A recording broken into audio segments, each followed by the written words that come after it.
Have you ever experienced a time where you knew that you were performing at a high level, but it wasn't you? It actually wasn't you maybe in control, or you just knew that there was something bigger happening, and it was positive. It wasn't out of control negative. It was bigger than you. Several years ago, I found myself in a season, the former church that I was at, where there was just stuff piling up, and some of the biggest stuff that I had maybe experienced in my entire life. And I experienced a season that I would describe that was out of control in a good way, where I knew that what was happening was that I was being upheld and sustained by God's grace. It wasn't my performance, it wasn't my abilities, it wasn't any gifting or anything that I was doing. It clearly was God's sustaining grace in my life that was carrying me through. And while it was one of the hardest seasons of my life, it actually was one of the richest times in my life. That season led me to spend time with my counselor, who I've now been with for over 5 or 6 years and become a great friend. And in that season, he described to me what I was experiencing as God's sustaining grace, where his hand was on me and he was watching me and guiding me in a way that maybe he had never done before in my entire life, but he was sustaining me. And honestly, it's what I long for myself and for all of us, that will regularly experience the sustaining grace of God in our lives. When I read through God's Word, I see so many people and so many characters in God's Word of people who experienced God's sustaining grace. And I just wondered, as I searched the Scriptures, like, how can I experience that for myself? How can I encounter God in a way, and His grace in a way that it encourages and sustains? And today I want to just spend a few minutes in God's Word, in the Old Testament, in the book of 1 Kings, and I want to look at a story that's going to reveal some elements of God's sustaining grace that maybe if we'll apply to our lives, that we'll see that it works to not just conjure up God's sustaining grace or twist God's arm to do something that we want Him to do, but it will allow us in a season of chaos, in a season of turmoil, in the midst of a storm and times of uncertainty, to experience this supernatural grace. I don't mean the grace that offers forgiveness. I mean this grace that gives strength and encouragement and power in a time that we need it the most. So join me if you would. We're going to spend the rest of our time in 1 Kings chapter 18. Now, it's a story of a guy named Elijah. Now, if that name sounds familiar to you, he's a really big deal, a really big prophet in the Old Testament. And God used Elijah in a pretty significant way. You see in 1 Kings kind of chapter 16 and 17, he comes on the scene. And his primary relationship is with this guy named Ahab. And his job is to communicate to Ahab. And he opens up and tells Ahab some bad news, really, as a prophet. And he says, look, Ahab, some bad things are going to happen because of some choices that you made. People are going to go without food and water for a really long time. Now, Ahab doesn't like that. And if you read in 1 Kings chapter 17, what unfolds is Ahab turns to his own prophets, these prophets of Baal, and there's this showdown in 1 Kings chapter 18 between Elijah, who's a prophet of God, the true God, and these prophets of Baal. There's this big showdown that involves this altar and, the Baal prophets praying to their God to rain down fire. And then Elijah just says, really, you know what? Put water on it, water it down multiple times. My God is going to show you His power and what He can do.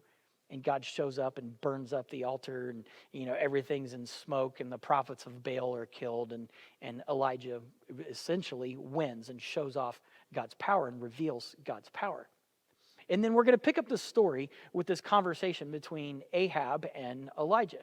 And we're going to see very quickly in the story some of the elements of God's sustaining grace, of how he sustains Elijah right here in the very beginning of this part of the story. So 1 Kings chapter 18, here's where I want us to pick up. It says, Elijah says to Ahab, look, so remember, the altar and the cows and everything they just put there was just all burned up. And so Ahab's probably, his eyes are peeled back on, oh my gosh, like this is God. Look at his power. He's amazing. And Elijah says to Ahab, look, hey, why don't you go and eat and drink? For there is the sound of a heavy rain coming. So Ahab went off to eat and drink, but here's what happened. Elijah climbed to the top of Mount Carmel. He bent down on the ground and he put his face between his knees. Now, very quickly, we see some elements of God's sustaining grace show up in this story. Here's how I want us to think about it. Elements of God's sustaining grace. What we see very quickly is that Elijah says to Ahab, I hear the sound of a wind, or I hear the sound of the rain. You see, even though he's the only one who heard it, think about this. There were several years that it hadn't rained, and somehow Elijah hears the rain. Nobody else hears the rain. There's no record of anybody else going, I hear rain. Does anybody else hear thunder? I haven't heard thunder in multiple years. Is that thunder? But Elijah speaks up and he says, you know what? I believe in God that he's going to fulfill his promises. I believe in God. I actually believe that he's going to do what he said he was going to do. And he speaks it out and says, I believe that I hear rain. So Ahab, I want you to go grab something to eat. I want you to sit down because it's been a long time since it's rained. It's been a long time since anybody had any food. I believe in God, and I believe he's going to fulfill his promises.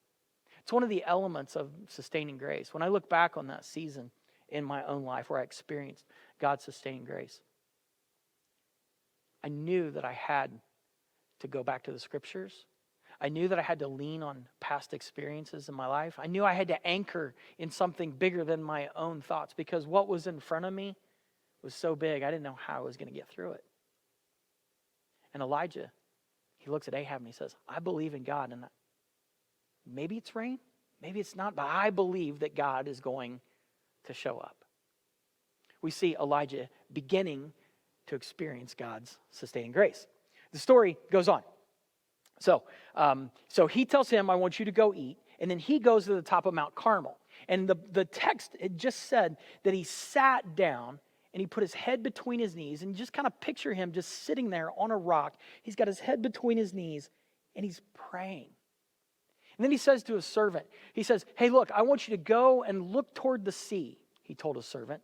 And his servant went up and looked, and he comes back and he reports, there's nothing there. There's nothing there. Have you ever had that feeling where you're like, I believe this is going to happen. Oh, I really think, I'm really trusting, I'm really hoping. And then you go and you open your eyes and you're looking like, nothing. I had this gut feeling, this sense, and nothing. The servant comes back and reports. He's like, I'm not sure if that was thunder. I'm not sure what you heard. There's no rain. I don't see any clouds. It's not really, actually, it's really hot. This drought has been going on for a long time. We're still in a drought. I don't know what you want me to do.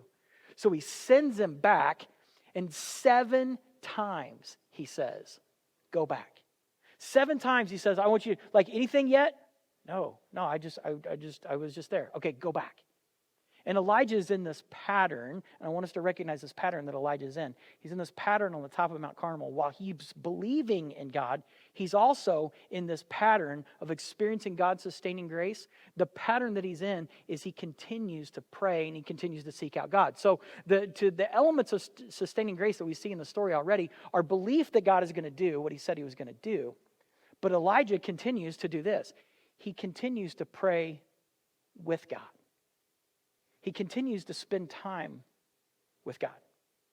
Now, I toyed with the idea of making this prayer to God or prayer with God, and I left it as prayer with God.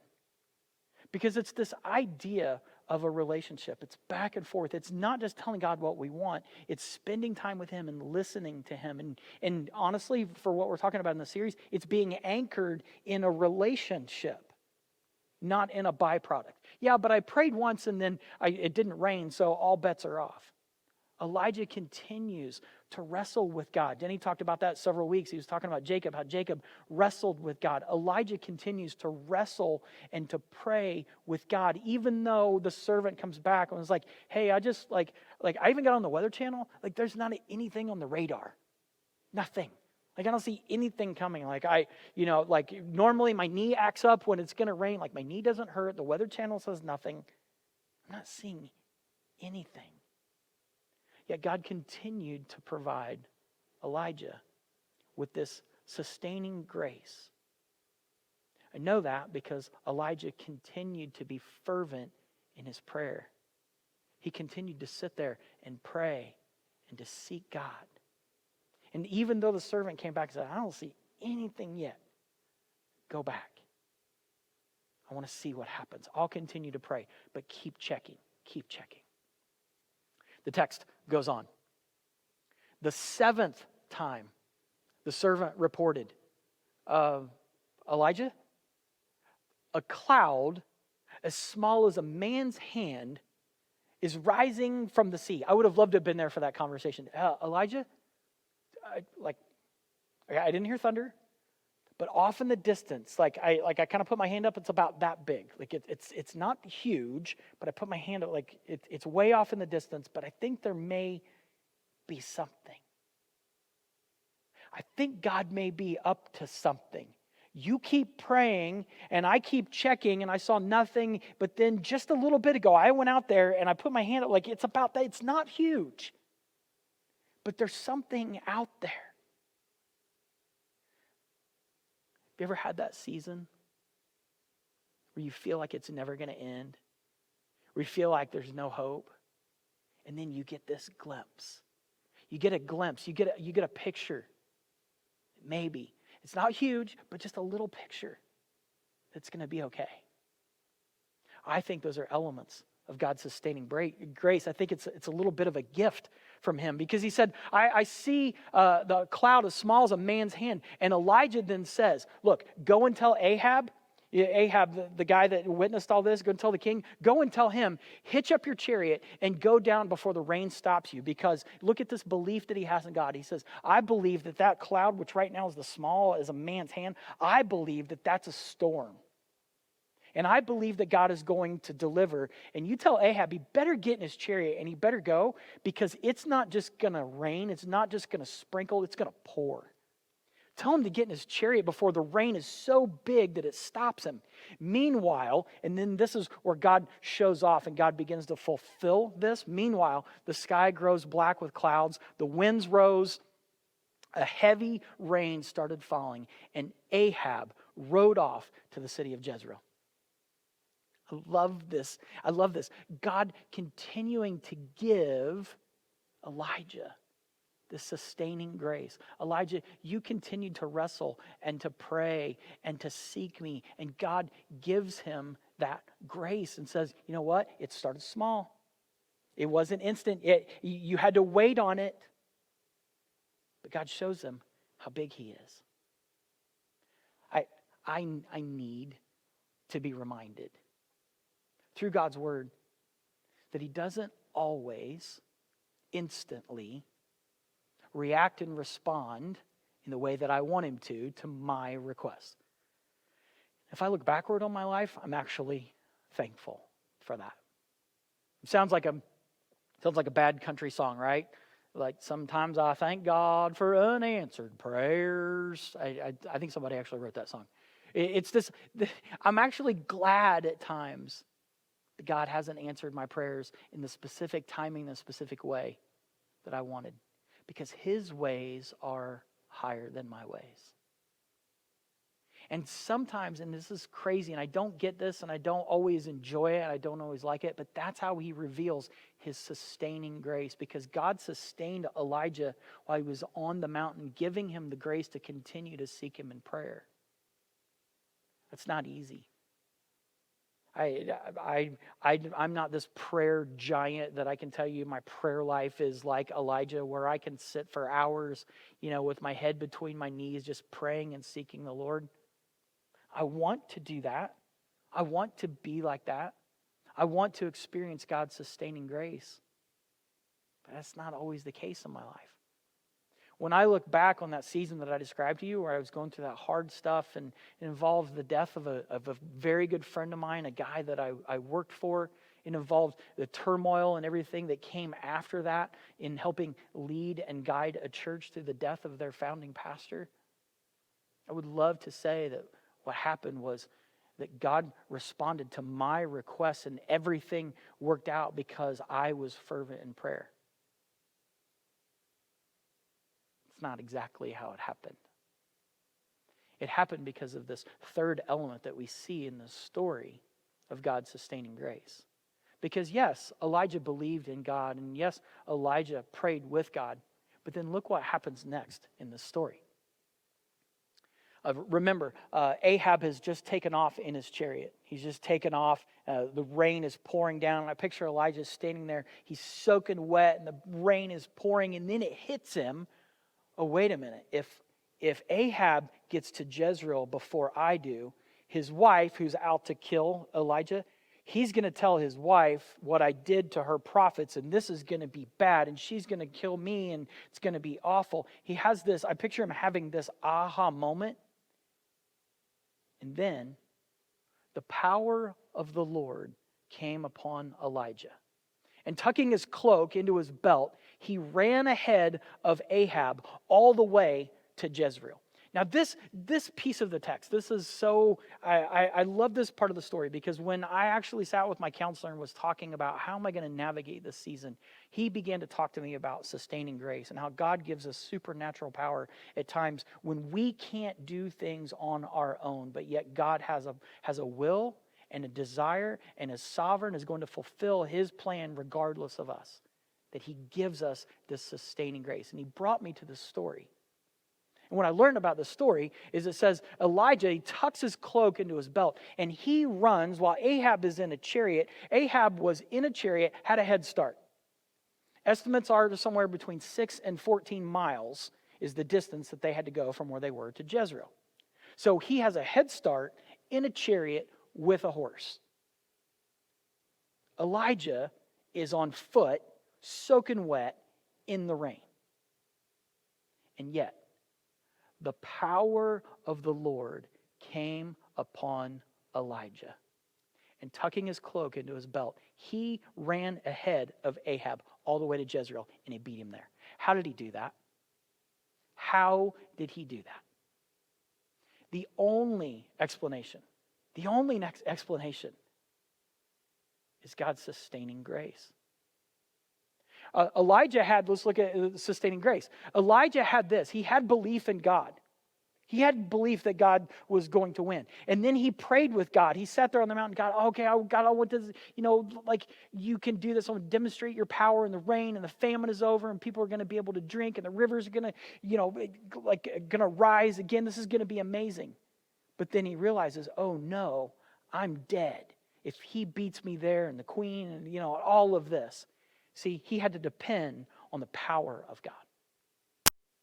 It wasn't his power. It wasn't his strength. He couldn't get to Jezreel fast enough. He gave the guy a head start with a chariot and a horse. He couldn't beat him there. The third element of sustaining grace that he had to lean into was the power of God.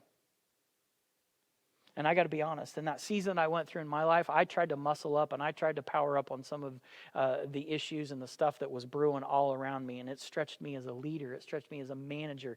It stretched me as a husband, as a dad. It stretched me in so many ways. And I could not do it without the power of God. I know this because I tried. I tried to do it on my own power. And I'll tell you how the story ended. Here's how the story ended. I was sitting one day, and some of you have heard this story. I've said it here before. I was sitting watching a movie with my son. He was like 6 or 7. It's a movie we'd seen multiple times. In the middle of this movie, I don't know what happened. I just started bawling. I mean, it was kind of a dramatic scene in the movie, but it wasn't a surprise. I knew it was coming. It wasn't that dramatic. And I just started bawling. I mean, like the ugly, uncontrollable cry, like the sobbing cry, to the point where my 6-year-old looks at me and he's like, "Dad, are you okay?" And I was like, "Buddy, I'm totally fine. Totally fine. I'm good. Go in the other room. I can't make it stop." I called a friend and I was like, I need to get in with you. I need to see you. And got in with a guy who's really smart, really wise, and he's the one who began to talk to me about God's sustaining grace and to lean not on my power, but on God's power. You see, I was experiencing what the psalmist talks about when the psalmist writes this: my flesh and my heart may fail. I'll go so far as to say this: my flesh and my heart will fail. But God is the strength of my heart and my portion forever. The psalmist was speaking to the sustaining grace that we cannot make happen on our own. That we have to anchor that in something bigger than our heart and our flesh, who's going to want to try things, who's going to want to attempt things. But my flesh and my heart will fail. But God is our strength. God is our hope. He is our anchor in the middle of the storm. He is the anchor when the prophets of Baal are around us, attempting to show off. He is the anchor when the servant comes back and says, dude, I checked the Weather Channel. I'm not seeing anything. It's actually sunny. I just put on sunscreen. It's so hot out here. It's not going to rain. He is our anchor. God is the strength of my heart and my portion forever. Or in the book of Isaiah, we read this. Isaiah the prophet says, do you not know, have you not heard? The Lord is the everlasting God, the creator of the ends of the earth. And I love this part. He will not grow tired. He will not grow weary. And his understanding, I wish we could fathom. What he knows, I wish we could wrap our brain around. How riots end, how a pandemic ends, how injustice ends. He knows. And I wish I knew and could speak to, but I can't. Because his understanding, none of us can fathom. None of us know. Which is why we need God's sustaining grace in the midst of a storm. Which is why we need to be anchored in him in the midst of the storm. You know, we started this series and referenced this passage in Hebrews that talks about our hope being anchored in something bigger than ourselves. This entire series has been built around being anchored in God and in his word and hope and being tethered to him who knows all, who sees all, who is in control even when it doesn't seem like it. This passage out of Hebrews, I just want to remind us of this is what it says. It says, we have this hope as an anchor for our soul, firm and secure. And then there's this reference. It kind of jumps and says, it enters the inner sanctuary behind the curtain, where our forerunner, Jesus, and I want to pause here, has entered. Where Jesus has entered, meaning Jesus is there. This is a reference to the Old Testament tabernacle, where they set up the tent, and you had behind the curtain the Holy of Holies. Then later we see the temple. They built the temple, and they had this space in there behind a curtain where the priest would go once a year to make atonement for the sins of all the people, of all the Jewish people and the people in the land. It's this reference to Jesus entering in. But it says he entered. He didn't come out. He's there, interceding for us in the presence of God.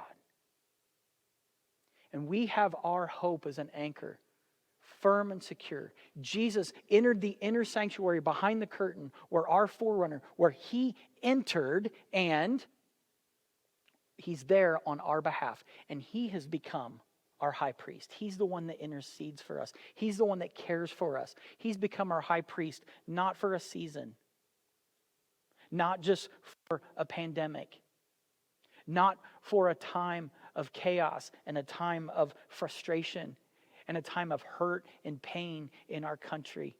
Not just for that time, forever. He's become our high priest forever. When we can anchor to that, will experience God's sustaining grace. And I don't know about you, but I need it. I need that. Not just now. I need that. I need that 10 years ago. I need that into the future as my kids get older and another thing happens in our life, positively or negative. I need God's sustaining grace to give me wisdom, to give me encouragement through that. See, Elijah experienced some incredible highs, and then right behind those, some of those devastating lows. You see in the next chapter, he actually sits down under a tree and he just wants to die. He's like, okay, I can't do this anymore. I can't take this. And yet God continues to give him sustaining grace as he prays with God, as he believes in God, who he is and how big he is, and relies not on his own power, but he relies on the power of God. As we kind of end our time, as we end this series even, there was a song that was written several years ago, and ironically, the song was taken from a hymn that's about 100 years old, and this song kind of hit Christian culture and radio and some of the worship charts right at the intersection of this time in my life that I started talking about this morning. The song's called Cornerstone.